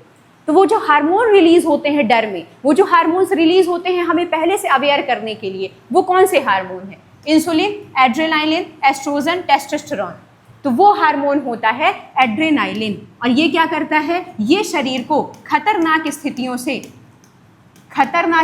से पहले ही सचेत कर देता है, सचेत कर देता है। जैसे हमारी हार्ट बीट बढ़ जाती है किसी भी चीज़ को, तो हमारी बॉडी हमें क्या बता रही है कि हम डर गए हैं, तो उसके पहले उसने हमें पहले ही सचेत कर दिया है। तो वो हार्मोन्स कौन से होते हैं? वो यही एड्रेनालिन हार्मोन्स होते हैं। इंसुलिन हार्मोन कहाँ से रिलीज होता है? पैंक्रियाज से, अग्नाशय से रिलीज होता है। तो इंसुलिन हार्मोन कहाँ से रिलीज होता है? अग्नाशय से। ये क्या काम करता है? हमारी बॉडी में जो हमारे ब्लड में शुगर लेवल को कंट्रोल करने का काम करता है। ब्लड में जो शुगर लेवल है उसको कंट्रोल करने का काम कौन सा करता है? इंसुलिन। और जब हमारी बॉडी में यही शुगर लेवल कंट्रोल नहीं होता, इंसुलिन रिलीज नहीं होता है, तो डायबिटिक हो जाते हैं लोग, डायबिटीज़ हो जाती है लोगों को। इस वजह से उस स्थिति में बाहर से इंसुलिन के इंजेक्शंस लगवाए जाते हैं ताकि इंसुलिन की पूर्ति हो सके और इंसुलिन हमारी बॉडी में क्या कर सके? शुगर लेवल को कंट्रोल कर सके। इस वजह से जो डायबिटिक पर्सन होते हैं उनको इंसुलिन के इंजेक्शन लगते हैं, क्योंकि इंसुलिन का क्या काम होता है? ब्लड में शुगर लेवल को कंट्रोल करना। तो राइट आंसर क्या है? स्ट्रेस हार्मोन पूछा था, तो स्ट्रेस हार्मोन वो होते हैं जो हमारी बॉडी को पहले से खतरनाक स्थितियों से सचेत कर देते हैं। तो वो कौन सा है? Adrenaline hormone. और यहाँ पे इंसुलिन दिया हुआ है, तो इंसुलिन भी जान लीजिए कि इसे पैंक्रियाज रिलीज करता है, अग्नाशय से रिलीज होते हैं ये हार्मोन, और इनका काम होता है हमारे ब्लड में शुगर लेवल को कंट्रोल करना। और एस्ट्रोजन और टेस्टोस्टेरोन ये दोनों प्रजनन हार्मोन है, आप सब जानते हैं। ठीक है, चलिए आगे बढ़े। पीतल किसकी मिश्र धातु है? पीतल किसकी मिश्र धातु है बताइए। पीतल कौन से 2 तत्व हैं, कौन से 2 धातु हैं जिनकी मिश्र धातु है? ऑप्शन है आप सबके सामने, तांबा जस्ता, तांबा लोहा कार्बन, एल्यूमिनियम जस्ता, तांबा और टिन। और मिश्र धातु क्या होती है? किसी भी मिश्र धातु का मतलब होता है जो धातु 2 धातुओं से मिलके बनती है वही कहलाती है मिश्र धातु।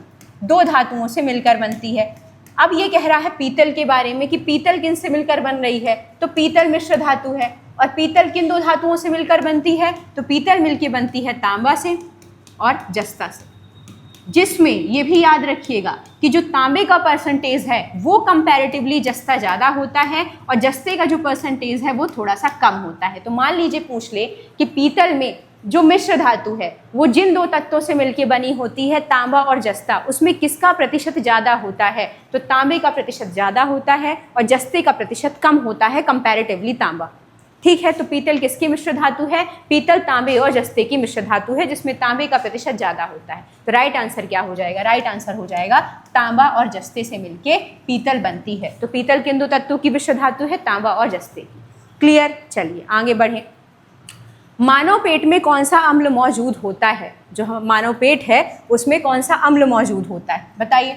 मानव पेट में कौन सा अम्ल मौजूद होता है, ऑप्शन है आप सबके सामने, lactic acid, tartaric acid, hydrochloric acid, uric acid. बताइए मानव के पेट में कौन सा अम्ल होता है, तो मानव के पेट में होता है HCl। मानव पेट में कौन सा होता है, HCl। लैक्टिक एसिड किस में पाया जाता है, जैसे दही में। टार्ट्रिक एसिड किस में पाया जाता है, अभी मैंने बताया था। टार्ट्रिक एसिड किस में पाया जाता है, इमली में। और यूरिक एसिड किस में पाया जाता है, जैसे रेड मीट है, ये इसमें पाया जाता है। तो थोड़ा सा याद रखिएगा, ये जो अम्ल दिए होते हैं वो बहुत ज़्यादा इंपॉर्टेंट होते हैं। तो लैक्टिक एसिड किस में पाया जा रहा है, लैक्टिक एसिड में पाया जाता है दही में, टार्ट्रिक इमली में बताया था, हाइड्रोक्लोरिक एसिड पेट में पाया जा रहा है, यूरिक एसिड रेड मीट में पाया जाता है और समुद्री भोजन में भी पाया जाता है। जो समुद्री भोजन होते हैं उसमें भी यूरिक एसिड पाया जाता है। तो कभी कभी सवाल आ जाता है कि समुद्री भोजन में निम्नलिखित में से कौन सा एसिड पाया जाता है, तो समुद्री भोजन में पाया जाता है यूरिक एसिड। क्लियर, तो मानव पेट में कौन सा अम्ल मौजूद होता है, तो राइट आंसर हो जाएगा मानव पेट में कौन सा अम्ल है, हाइड्रोक्लोरिक अम्ल है, HCl है। और लैक्टिक एसिड दही में, टार्ट्रिक एसिड इमली में, यूरिक एसिड रेड मीट में और समुद्री भोजन में। तो आए कि समुद्री भोजन में कौन सा एसिड, तो यूरिक एसिड। ठीक है, चलिए, क्योंकि पूछ कुछ भी सकता है, देखिए हम भी नहीं जानते हैं क्या पूछेगा। तो समुद्री भोजन अगर पूछ ले तो समुद्री भोजन में यूरिक एसिड पाया जाता है। आगे बढ़े, चलिए। बारिश बहुत तेज हो रही है यहाँ, पता नहीं साथ दे दे लाइट बस। मानव खोपड़ी में कितनी अस्थियां मौजूद होती हैं, मानव खोपड़ी में कितनी अस्थियां मौजूद होती हैं, बताइए। मानव खोपड़ी में कितनी अस्थियां होती हैं, 20, 21, 22, 23। तो आप सब जानते हैं कि मानव खोपड़ी में कितनी अस्थियां होती हैं, 22 अस्थियां होती हैं, जिसमें से 8 पाई जाती हैं कपाल में, जो किसकी रक्षा करती हैं, ये मस्तिष्क की रक्षा करती हैं। हमारे मस्तिष्क की रक्षा करने का काम इन हड्डियों का होता है। तो मस्तिष्क की जो रक्षा करने का काम है वो ये 8 हड्डियां करती हैं और 14 पाई जाती हैं आपके चेहरे में, जो चेहरे को आकार प्रदान करती हैं। तो मानव खोपड़ी में कितनी हड्डियां पाई जाती हैं, तो मानव खोपड़ी में 22 हड्डियां पाई जाती हैं, जिनमें से 8 होती हैं कपाली, जो मस्तिष्क की रक्षा करती हैं, और 14 पाई जाती हैं चेहरे में, जो चेहरे का आकार प्रदान करती हैं चेहरे को। तो 14 किस में है, चेहरे की हैं, और 8 किसकी हैं, कपाली हैं, जो मस्तिष्क की रक्षा करने का काम करती हैं। तो मानव खोपड़ी में कितनी हड्डियां हैं, मानव खोपड़ी में टोटल 22 हड्डियां पाई जा रही। ठीक है, और पूछ ले कि कपाली कितनी होती हैं जो मस्तिष्क की रक्षा करती हैं, तो 8। चेहरे की कितनी होती हैं, 14। चलिए आगे बढ़ें। तो याद रखिएगा मानव खोपड़ी में कितनी हड्डियां, मानव खोपड़ी में टोटल 22 हड्डियां। 8 कहाँ हैं, कपाल में, जो मस्तिष्क की रक्षा कर रही हैं, और बाकी 14 चेहरे की। किस अंग को रक्त का कारखाना कहा जाता है, रक्त का कारखाना किसे कहा जाता है, यकृत, लीवर, अस्थिमज्जा, बोन मैरो, बोन मैरो, तिल्ली या फेफड़ा, किसे कहा जाता है रक्त का कारखाना, बताइए। रक्त का कारखाना किसे कहा जाता है, जल्दी बता दीजिए। रक्त का कारखाना कहा जाता है बोन मैरो को, अस्थि मज्जा को। क्यों कहा जाता है, क्योंकि यही बोन मैरो है जिसमें रक्त कोशिकाएं जैसे कि आरबीसी है, आरबीसीज हैं, डब्ल्यूबीसीज हैं, प्लेटलेट्स हैं, इनका उत्पादन होता है। तो जितनी भी रक्त कोशिकाएं हैं, प्लेटलेट्स, ये कहाँ उत्पन्न होती हैं, ये इसी बोन मैरो में उत्पन्न होती हैं। इसी वजह से इन्हें क्या कहा जाता है, रक्त का कारखाना कहा जाता है। तो थोड़ा सा याद रखिएगा कि किस अंग को रक्त का कारखाना कहा जाता है, बोन मैरो यानी कि अस्थि मज्जा को, क्योंकि जितनी भी रक्त कोशिकाएं हैं, मैक्सिमम रक्त कोशिकाएं जैसे कि आरबीसी, लाल रक्त कणिका, डब्ल्यूबीसी, श्वेत रक्त कणिका, और प्लेटलेट्स, आरबीसी शरीर में ऑक्सीजन का परिवहन करती है, डब्ल्यूबीसी बॉडी के इम्यून सिस्टम को स्ट्रांग करती है, प्लेटलेट शरीर में रक्त का थक्का जमाने में मदद करती है। ये जितनी भी रक्त कोशिकाएं हैं, ये कहाँ पाई जाती हैं? ये इसी बोन मैरो में पाई जाती हैं, बोन मैरो में होती है यहाँ पे। इसी वजह से इसको कहा जाता है रक्त का कारखाना। तो कभी आ जाए कि रक्त का कारखाना बोन मैरो यानी कि अस्थि मज्जा को क्यों कहा जाता है? क्योंकि ये जो जितनी रक्त कोशिकाएं हैं जैसे आरबीसी, डब्ल्यूपीसी, प्लेटलेट्स, ये सब कहाँ पाई जाती है? इसी बोन मैरो में। इस वजह से इसे रक्त का कारखाना कहा जाता है, अस्थि मज्जा यानी कि बोन मैरो को। क्लियर? आगे बढ़ते हैं। कोयले का जलना किस प्रकार का उदाहरण है? कोयला जब जलता है तो वो किस प्रकार का उदाहरण है? कोयले का जलना ऑप्शन है आप सबके सामने, अपघटन अभिक्रिया है, द्विविस्थापन अभिक्रिया है, संयोजन अभिक्रिया है या विस्थापन अभिक्रिया? बताइए, जब कोयला जलता है तो वो कौन सी अभिक्रिया कहलाती है? मुझे बताइए कमेंट करके कि जब कोयला जलता है तो वो कैसी अभिक्रिया होती है। देखिए, जब कोयले को जलाया जाता है तो कोई भी पदार्थ किसकी उपस्थिति में जलता है? कोई भी पदार्थ जलता है ऑक्सीजन की उपस्थिति में। तो जब कोयला जलता है तो वो कौन सा नया पदार्थ बनाता है? कार्बन डाइऑक्साइड जैसे नए पदार्थ बनाता है। कोयला राख में परिवर्तित हो जाता है। तो संयोजन अभिक्रियाएं वो अभिक्रियाएं होती हैं, ये संयोजन अभिक्रियाएं वो अभिक्रियाएं होती हैं जिसमें कोई नया पदार्थ बने, और वापस उसे अपने पूर्व अवस्था में परिवर्तित ना किया जा सके। क्या राख को वापस अपनी पूर्वावस्था में यानी कोयले में परिवर्तित किया जा सकता है? पूर्व अवस्था में परिवर्तित ना किया जा सके, नहीं किया जा सकता। इसी वजह से ये कहलाती हैं संयोजन अभिक्रियाएं, परिवर्तित नहीं किया जा सकता। तो संयोजन अभिक्रियाएं वो अभिक्रियाएं होती हैं जिसमें क्रिया के दौरान एक नया पदार्थ बनता है और वापस जो नया पदार्थ बनता है उसे अपने पूर्व अवस्था में परिवर्तित नहीं किया जा सकता। तो कोयला जलने के बाद नया पदार्थ क्या बना? राख। क्या राख को वापस कोयले में आप बदल सकते हैं? नहीं बदल सकते। तो वही प्रक्रिया क्या कहलाती है? संयोजन प्रक्रिया, जिसमें एक नया पदार्थ बने। कोई जब दो अभिक्रियाएं हो तत्वों की तो उसमें एक नया पदार्थ बने और जो नया पदार्थ बन रहा है उसको वापस अपनी पूर्वावस्था में ले जाना संभव ना हो, वो अभिक्रियाएं होती है संयोजन अभिक्रिया। तो राइट आंसर यहाँ पे क्या हो जाएगा कि कोयले का जलना क्या है? संयोजन अभिक्रिया। और संयोजन अभिक्रिया कोयले का जलना क्यों है? संयोजन अभिक्रिया इसलिए है क्योंकि इसमें एक नया पदार्थ बन रहा है, राख, और जो ये नया पदार्थ बन रहा है इसको वापस कोयला अवस्था में परिवर्तित नहीं किया जा सकता है। तो इसे वापस कोयले में परिवर्तित नहीं किया जा सकता, इस वजह से ये संयोजन अभिक्रियाएं हैं। तो अब आपको आज यहाँ संयोजन अभिक्रियाएं भी पता चल गई। कभी सवाल आ जाए कि संयोजन अभिक्रिया की परिभाषा क्या है? संयोजन अभिक्रिया क्या है? जिसमें नया पदार्थ बनता है, जिसमें नया पदार्थ नहीं बनता है। तो अब आपको पता है कि संयोजन अभिक्रिया वो अभिक्रिया है जिसमें नया पदार्थ बनता है, संयोजन अभिक्रिया में के दौरान जो नया पदार्थ बनता है उसे वापस अपनी पूर्वावस्था में बदला जा सकता है या नहीं बदला जा सकता? तो नहीं बदला जा सकता वापस अपनी पूर्वावस्था में, वही है संयोजन अभिक्रिया। क्लियर? तो थोड़ा सा इसको याद रखिएगा कि संयोजन अभिक्रिया में एक नया पदार्थ बन रहा है और वापस इसे कोयले में नहीं बदला जा सकता है। इसी वजह से कोयले का जलना एक संयोजी अभिक्रिया है, संयोजन अभिक्रिया है। कौन सी गैस है जो अम्लीय वर्षा का प्रमुख कारण बनती है? कौन सी गैसें हैं जो अम्लीय वर्षा की प्रमुख कारण बनती है? गैस पूछा है, कौन सी गैस है जो अम्लीय वर्षा का कारण बनती है? ऑप्शन है आप सभी के सामने, carbon dioxide, sulphur dioxide, nitrogen और ऑक्सीजन। तो याद रखिएगा कि अम्लीय वर्षा की दो प्रमुख गैसें होती हैं, एक होती है सल्फर डाइऑक्साइड और दूसरी होती है कौन सी? Nitrogen oxide. इसको प्लस में नहीं लिखते, अच्छे से लिख देते हैं। सल्फर डाइऑक्साइड और दूसरी कौन सी होती है? Nitrogen oxide.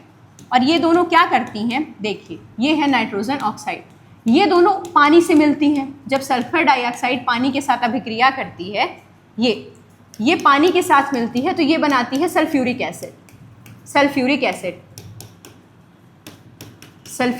एसिड बनाती है। और नाइट्रोजन वाली क्या बनाती है? जब नाइट्रोजन ऑक्साइड पानी के साथ क्रिया करती है तो ये बनाती है नाइट्रिक एसिड।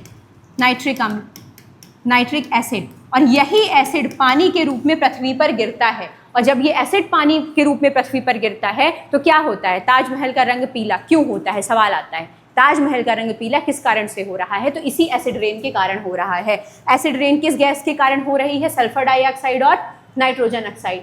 ये दो गैसें हैं जिनके कारण क्या होता है? अम्लीय वर्षा होती है। सल्फर डाइऑक्साइड की गैसें वायुमंडल में मौजूद हैं? हाँ है। जब बारिश हुई, पानी मिला, जब बारिश के पानी के साथ सल्फर डाइऑक्साइड गैस मिलती है तो ये एसिड में बदल जाती है, सल्फ्यूरिक एसिड में।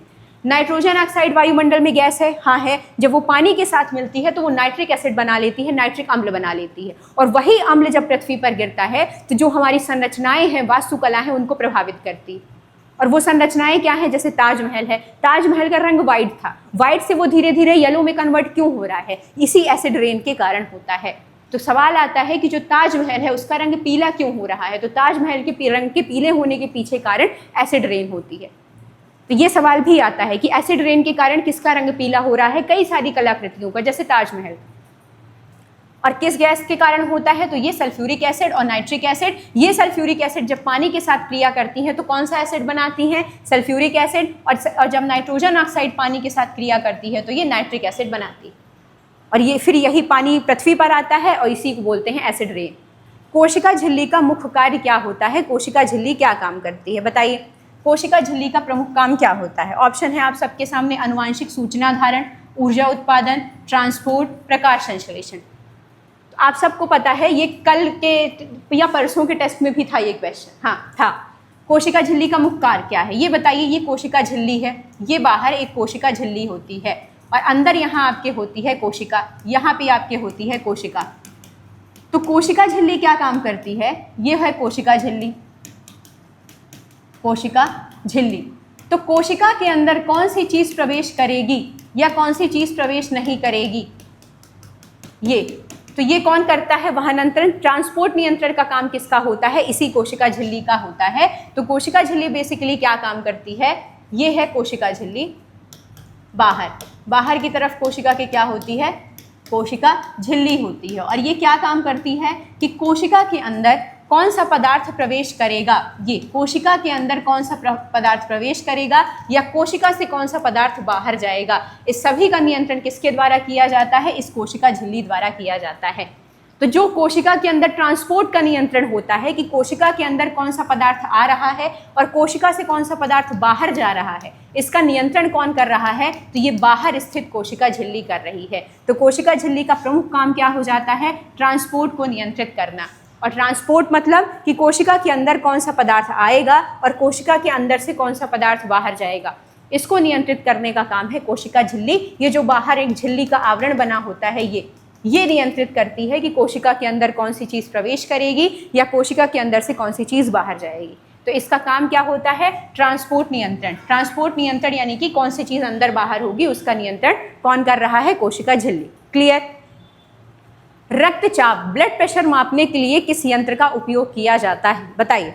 रक्तचाप यानी कि ब्लड प्रेशर मापने के लिए किसका उपयोग होता है? ऑप्शंस दिए गए हैं आप सबके सामने, बैरोमीटर, स्फिग्नोमीटर, ऑक्सीमीटर या थर्मामीटर। तो ब्लड प्रेशर मापने के लिए किस यंत्र का उपयोग होता है? बताइए।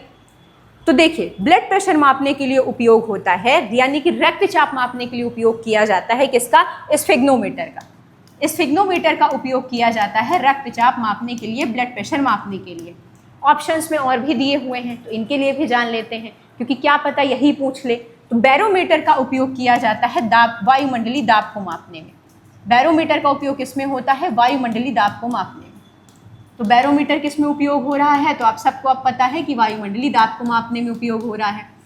ऑक्सीमीटर ब्लड में जो ऑक्सीजन का लेवल होता है, आपके जो ब्लड में, आपके रक्त में जो ऑक्सीजन का लेवल होता है, ऑक्सीजन का लेवल, उसको पता करने में किसका उपयोग होता है? ऑक्सीमीटर का। थर्मामीटर आप सबको पता है टेम्परेचर मापने के काम आता है, तापमान मापने में काम आता है। तो पूछा था रक्तचाप, ब्लड प्रेशर, तो ब्लड प्रेशर मापने में कौन कौन काम आ रहा है? स्फिग्नोमीटर। तो स्फिग्नोमीटर का उपयोग ब्लड प्रेशर मापने में काम आता है। बैरोमीटर पूछ ले तो बैरोमीटर वायुमंडलीय दाब के मापन के लिए है। ऑक्सीमीटर पूछ ले कि ब्लड में ऑक्सीजन की कितनी मात्रा है, आपके बॉडी में ब्लड है, मेरे बॉडी में ब्लड है, हमारे ब्लड में कितनी ऑक्सीजन की मात्रा है, कितनी ऑक्सीजन प्रवाहित हो रही है, उसको कौन मापेगा? तो हमारे ब्लड में ऑक्सीजन की मात्रा मापने का काम ऑक्सीमीटर का होता है। और थर्मामीटर आप सबको पता है टेम्परेचर मापने में काम आता है। जब बुखार वगैरह आती है तो थर्मामीटर ही यूज़ होता है हर घर में। तो मेन इंपॉर्टेंट यहाँ पे ये है कि ऑक्सीमीटर ज़रूर याद रखिएगा, इसकी भी संभावनाएं हैं पूछने की। तो ऑक्सीमीटर किस में काम आता है? ब्लड में ऑक्सीजन लेवल को मापने में काम आता है कि हमारे ब्लड में ऑक्सीजन का स्तर कितना है। और रक्तचाप पूछा था तो ब्लड प्रेशर मापने में स्फिग्नोमीटर। क्लियर? चलिए आगे बढ़े। हाइड्रोजन के लिए बोर मॉडल ने क्या सिद्ध किया? मतलब बेसिकली पूछा है कि बोर मॉडल क्या है, बोर मॉडल में क्या बताया गया है। हाइड्रोजन के लिए बोर मॉडल या किसी भी तत्व के लिए जो बोर मॉडल है वो क्या बताता है, बताइए। ऑप्शन है आप सबके सामने। इलेक्ट्रॉन ऊर्जा स्तरों में रहता है, इलेक्ट्रॉन स्थिर रहता है, न्यूट्रॉन नहीं होता, या प्रोटॉन के बिना भी तत्व हो सकता है। बताइए हाइड्रोजन के लिए बोर मॉडल में क्या सिद्ध किया गया है, बताइए। तब तक पानी पी, बताइए।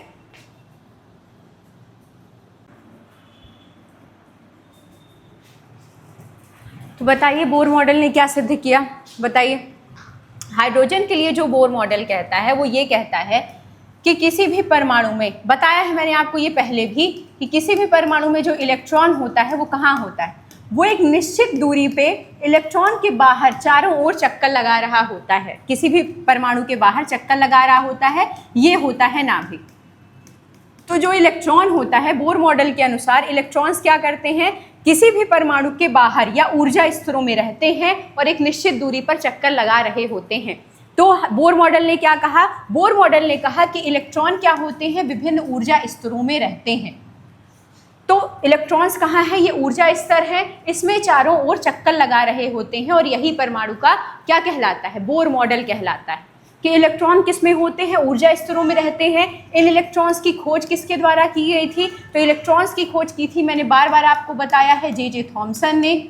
जे थॉमसन ने इलेक्ट्रॉन की खोज की थी। न्यूट्रॉन की जेम्स चैडविक ने की थी। नाभिक में कौन से दो तत्व होते हैं, नाभिक में होते हैं प्रोटॉन और न्यूट्रॉन, पहले भी बताई जा चुकी हैं। इन्हीं प्रोटॉन और न्यूट्रॉन का योग क्या कहला रहा था, द्रव्यमान संख्या, प्रोटॉन की संख्या, परमाणु संख्या। न्यूट्रॉन की खोज किसके द्वारा की गई थी, न्यूट्रॉन की खोज की गई थी जेम्स चैडविक द्वारा। ये नाम पूछ लेता है कभी कभी, या ऑप्शन में दे देगा तो आपको एलिमिनेट करने में हेल्पफुल रहेगा। कि मान लीजिए किसी चीज़ की खोज पूछ ली गई, उसमें ऑप्शन में जेम्स चैडविक है, तो कम से कम आपको पता तो रहेगा कि जेम्स चैडविक ने तो न्यूट्रॉन की खोज की थी, तो ये तो राइट आंसर होगा ही नहीं। इस वजह से चीज़ें जाननी ज़रूरी होती।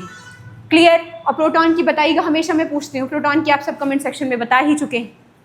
तो हाइड्रोजन के लिए जो बोर मॉडल है वो क्या बताता है कि किसी भी परमाणु में जो इलेक्ट्रॉन्स होते हैं वो कहाँ होते हैं, ऊर्जा स्तरों में रहते हैं। कहाँ रहते हैं प्रोटॉन, इलेक्ट्रॉन्स विभिन्न ऊर्जा स्तरों में रहते हैं, एक निश्चित दूरी पर रहते हैं। इलेक्ट्रॉन्स में ऋण आवेश होता है, प्रोटॉन में धन आवेश होता है, न्यूट्रॉन में कोई आवेश नहीं होता। ये सवाल भी आता है कि प्रोटॉन में कौन सा आवेश है, तो धन आवेश है, न्यूट्रॉन में कोई आवेश नहीं। पॉजिटिव चार्ज प्रोटॉन में, कोई चार्ज नहीं न्यूट्रॉन में, नेगेटिव चार्ज होता है इलेक्ट्रॉन में। जो इलेक्ट्रॉन होता है उसकी खोज की है जो जे थॉमसन ने, न्यूट्रॉन की खोज की है जेम्स चैडविक ने। और बोर मॉडल सीधे सीधे ये बता रहा है कि जो परमाणु में जो इलेक्ट्रॉन्स होते हैं वो विभिन्न ऊर्जा स्तरों में रहते हैं। तो थोड़ा इलेक्ट्रॉन, प्रोटॉन, न्यूट्रॉन से रिलेटेड जो छोटी छोटी चीज़ें हैं वो याद रखिएगा। इनकी खोज किसने की, इनमें चार्ज कौन सा होता है, ये परमाणु में कहाँ पाए जाते हैं। जैसे प्रोटॉन न्यूट्रॉन नाभिक में पाए जा रहे थे, इलेक्ट्रॉन चारों ओर पाए जा रहे थे, तो ये ज़रूर याद रखिएगा। इलेक्ट्रॉन कहाँ होते हैं, ऊर्जा स्तरों में होते हैं। एसआई पद्धति में दाब का मात्रक क्या है, मुझे बताइए कि दाब का एसआई मात्रक पूछ रहा है कि जो दाब है उसका एसआई मात्रक क्या है। ऑप्शन दिया गया है न्यूटन, जूल, पास्कल, वॉट। जल्दी बता दीजिए दाब का एसआई मात्रक क्या है, बताइए दाब का एसआई मात्रक क्या है। आप सब जानते हैं कि दाब का एसआई मात्रक क्या है। दाब का एसआई मात्रक होता है पास्कल।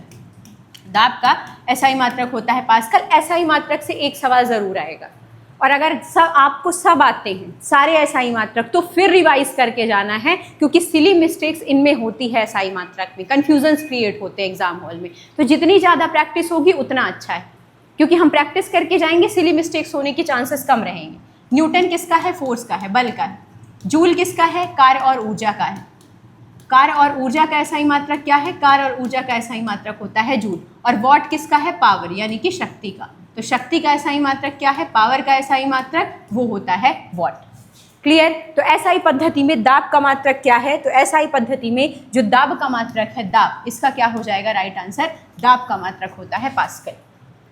और न्यूटन किसका है, बल का, जूल किसका है, कार्य और ऊर्जा का, वॉट किसका है, पावर का, शक्ति का। ठीक है, चलिए। हमेशा आसान चीज़ ही गलत होती है एग्जाम हॉल में, हमेशा। मधुमेह रोग किस अंग के खराब होने के कारण होता है। मधुमेह मतलब डायबिटीज़। जो डायबिटीज़ रोग होता है वो किस अंग के खराब होने के कारण होता है, बताइए। यकृत, लीवर, हृदय, अग्नाशय, किडनी, किस अंग के खराब होने के कारण होती है डायबिटीज़। मुझे ये बताइए, हमारी बॉडी में डायबिटीज़ को कंट्रोल कौन सा हार्मोन कर रहा है। हमारी बॉडी में डायबिटीज़ को कंट्रोल करने का काम किसका है, अभी मैंने बताया है कि हमारी बॉडी में शुगर लेवल को कंट्रोल करने का काम किसका है? इंसुलिन हार्मोन का। और इंसुलिन हार्मोन कहाँ रिलीज होता है? ये भी बताया है मैंने कि इंसुलिन हार्मोन रिलीज होता है अग्नाशय यानी कि पैंक्रियाज में। तो अब आप मुझे बताइए कि अगर हमारी बॉडी में शुगर लेवल को कंट्रोल करने का काम इंसुलिन कर रहा है, इंसुलिन हार्मोन, और इंसुलिन अग्नाशय से रिलीज होता है पैंक्रियाज से, तो अगर पैंक्रियाज खराब हो जाएगा तो क्या इंसुलिन हार्मोन रिलीज होगा? नहीं होगा। और जब इंसुलिन हार्मोन रिलीज नहीं होगा तो क्या डायबिटीज कंट्रोल रहेगी? शुगर लेवल कंट्रोल रहेगी? नहीं रहेगी। तो किस अंग के खराब होने के कारण होगी डायबिटीज? तो राइट आंसर हो जाएगा अग्नाशय यानी कि पैंक्रियाज के खराब होने के कारण ये डायबिटीज रोग होगा। सीधी सी मैकेनिज्म है। मधुमेह रोग, डायबिटीज रोग। डायबिटीज यानी कि शुगर लेवल को हमारी बॉडी में कौन कंट्रोल कर रहा है? इंसुलिन। और इंसुलिन कौन रिलीज कर रहा है इंसुलिन हार्मोन को? पैंक्रियाज, अग्नाशय। तो यदि पैंक्रियाज ही खराब हो गया तो क्या इंसुलिन हार्मोन रिलीज होगा वहां से? नहीं होगा। और जब इंसुलिन हार्मोन रिलीज नहीं होगा तो क्या शुगर लेवल कंट्रोल होगी? नहीं। तो डायबिटीज होना तो तय है। तो किस अंग के खराब होने के कारण पूछा था कि किस अंग के खराब होने के कारण होता है डायबिटीज? तो राइट आंसर है अग्नाशय या पैंक्रियाज। क्लियर? इंग्लिश में भी थोड़ा सा जाने रहिए, क्योंकि नहीं पता है कि कुछ भी पूछ ले, इंग्लिश में ही पूछ ले तो क्या करेंगे आप? पैंक्रियाज लिख के आ जाएगा, नहीं देगा अग्नाशय। तो थोड़ा सा ये भी जानिएगा। अगला सवाल है कि हमारी बॉडी की प्रतिरक्षा तंत्र में बी लसिका क्या काम करती है? रोग जनकों को निगलती है, एंटीबॉडीज बनाती है, कोशिका विभाजन करती है, ऊर्जा उत्पन्न करती है। तो ये मैंने बताया है कि जो बी लसिका होती है, ल्यूकोसाइट्स होती हैं, वो क्या काम करती है? हमारी बॉडी में एंटीबॉडीज को बनाने का काम करती है। और ये बी लसिका जो होती है किसका पार्ट होती है? हमारे शरीर के प्रतिरक्षा तंत्र का पार्ट होती हैं, हमारे शरीर के इम्यून सिस्टम का पार्ट होती हैं ल्यूकोसाइट्स। और ये क्या काम करने का काम करती हैं? एंटीबॉडीज बनाने का काम करती हैं, हमारे शरीर के इम्यून सिस्टम यानी कि प्रतिरक्षा तंत्र को स्ट्रॉन्ग बनाने का काम करती हैं। तो अगर आ जाए बी लसिका या बी ल्यूकोसाइट्स जो होती हैं वो क्या काम कर रही हैं? तो एंटीबॉडीज बनाने का काम कर रही हैं। क्लियर? चलिए आगे बढ़ें। एसटीडी का फुल फॉर्म क्या होता है? बताइए, एसटीडी का फुल फॉर्म क्या होता है? ऑप्शन है आप सबके सामने। Standard time division, scientific test data, sexually transmitted disease या सोलर थीमर डिवाइस। क्या होती है बताइए? एसटीडी का फुल फॉर्म क्या होता है? आप सबको पता है कुछ डिसीज़ होती हैं, जैसे कि HIV virus, HIV AIDS. HIV virus के कारण क्या होता है? एड्स।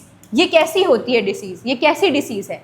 जो एड्स है वो कैसी डिसीज़ है? वो है सेक्सुअली ट्रांसमिटेड डिसीज़। तो एसटीडी का फुल फॉर्म होता है सेक्सुअली ट्रांसमिटेड डिसीज़, जो सेक्सुअली फैलती हैं एक दूसरे से, और उनका उदाहरण क्या होता है? HIV AIDS. तो एसटीडी का फुल फॉर्म क्या है? Sexually transmitted disease. HIV virus कैसी डिसीज है? तो वो भी एसटीडी डिसीज ही है। क्लियर? चलिए आगे बढ़े। तो ये क्वेश्चंस थे। मैंने प्रयास किया है कि आपको जो भी इंपॉर्टेंट, जैसे एसआई मात्रक से रिलेटेड हैं, जंतु जगत, पादप जगत, केमिस्ट्री, फिजिक्स, इनसे रिलेटेड जितने भी क्वेश्चंस हो सकें करवाने का प्रयास किया है। हिम्मत आज नहीं थी क्लास लेने की, टू बी वेरी ऑनेस्ट, लेकिन लगा कि आप लोग डेली इंतज़ार करते हैं, जैसे वीडियो डालो आप सब कहते हैं कि आप ही की क्लास का इंतज़ार था। तो होप एक इतनी बड़ी चीज़ हो जाती है जो इंसान को एनर्जी दे देती है। तो वो एनर्जी लगती है कि नहीं, चलना है, पढ़ाना है, करना है। तो बस वही है। प्रैक्टिसेस चल रही हैं, सामने 4-5 दिन बाद आपके एग्ज़ाम्स चालू हैं। जो पढ़ा है उसी का रिवीजन हो रहा है, बस और कुछ नहीं। आपके एग्ज़ाम्स तक इसी तरीके से जो चीज़ें पढ़ाई गई हैं, पढ़ी गई हैं, रिवीजन होता रहेगा। इतना प्रयास हमारी तरफ से रहेगा। बस यही है कि जिन्हें ज़रूरत है, जो नहीं बेचारे पेड कोर्सेज वगैरह ले सकते हैं, उनको भी शेयर कर दीजिएगा वीडियो। नए वीडियो का नोटिफिकेशन मिल जाएगा आपको। वीडियो को सब्सक्राइब जरूर कर लीजिएगा चैनल को, तभी नए वीडियो का नोटिफिकेशन मिलेगा। इंस्टाग्राम चैनल की लिंक आप लोग हमेशा मुझसे मैसेज करते हैं। मैंने बार बार कहा है कि वीडियो के डिस्क्रिप्शन में आप जाएंगे तो वहाँ आपको लिंक मिल जाएगी। जो इस क्लास में पहली बार है, मैं आपको बता दूं कि इसके अलावा भी कई सारी मैराथन क्लासेस अपलोड की गई हैं, जिसमें इसी तरह के एमसीक्यू फॉर्म में क्वेश्चन सॉल्व करवाए गए हैं। आप प्लेलिस्ट वाले ऑप्शन में जाएंगे, आपको सारे वीडियो मिल जाएंगे। जो क्लास को रेगुलर फॉलो कर रहे हैं, मेरा आप सबसे एक अनुरोध है, 4 दिन बाद आपके एग्ज़ाम हैं, अब समय नहीं है। बस इतना करिएगा कि जो प्लेलिस्ट में वीडियोस पड़े हुए हैं, marathon classes, test classes, science की मैराथन, साइंस के टेस्ट, उन्हें बस कुछ नहीं लगा के देख लीजिएगा, सुन लीजिएगा एक बार। उससे होगा ये कि बहुत सारे क्वेश्चंस आपके बार बार रिवाइज हो जाएंगे, इंपॉर्टेंट क्वेश्चंस रिवाइज हो जाएंगे। जैसे उपराष्ट्रपति भारत के नए बने, मैंने सोशल साइंस वाली सीरीज में उपराष्ट्रपति से रिलेटेड बहुत सारे क्वेश्चन कराए। संभावना है कि पूछेगा वो। तो होता क्या है कि बहुत सारे क्वेश्चंस हमारे बार बार रिवाइज होते हैं, और लास्ट टाइम में क्या होता है, रिवीजन करना ही। तो तो बस इसलिए इतना बड़ा लेक्चर दिया जा रहा है कि इसके बाद जाके वो वीडियोस ज़रूर देखना है आपको, और लोगों को भी सजेस्ट कर दीजिएगा जो आपके आसपास देख रहे हैं, उन्हें भी वो वीडियो शायद हेल्पफुल हो जाए। मैं ज़्यादा तो नहीं कहूँगी, बिहार पुलिस के लिए हमने एक सीरीज़ चालू की थी, उसके बाद इतने सारे मैसेजेस आज तक आते हैं। अभी कुछ दिन पहले फाइनल रिजल्ट आया है बिहार पुलिस का, बहुत सारे बच्चों ने मैसेजेस किए कि सिलेक्शन हो गया है, आपके वीडियोस बहुत हेल्पफुल रहे हैं। तो थोड़ा सा विश्वास करिएगा, आपके भी सामने एग्जाम्स हैं, आपको खुद क्वेश्चंस देखने को मिलेंगे। बस यही आशा है। वीडियोस प्लेलिस्ट वाले ऑप्शन में जाके ज़रूर देख लीजिएगा। जय हिंद, जय भारत।